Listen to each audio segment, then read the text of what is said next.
All right. Just last question, last follow up to that. It's a great topic, a really, really good topic to touch on. And the big question is there a structure in Jamaican football for this development to take place? Before you answer that, you follow enough football. Now you have to put coaches into that. Ah, man, no, see, look here, let me tell you something. So, if we're serious about the sport, we have to talk openly. Yeah. And I am saying that we have to focus on the clubs. Jamaica football would not exist without clubs. Clubs are the mainstay of football. We wouldn't have a national program if we didn't have clubs. There would be no JFF if we didn't have clubs. So the clubs have to be respected for the work that they do and the work that they do at different age groups.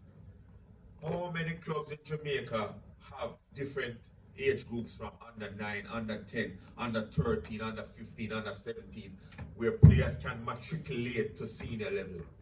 Not many. And that is where we have to start. We have to start at the grassroots, improve those players, get them to progress. Because even at the grassroots, players maybe just play because a mother wants to get her son out of the house on a Saturday morning.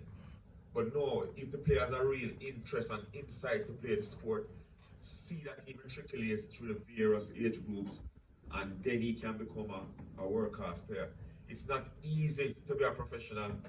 We see many players get contracts overseas and come back here in less than a year. And one of the reasons why that happens is because they don't have that professional instinct. And we have to be honest and be brutal with them and let them know you have to work harder and you have to take your craft seriously.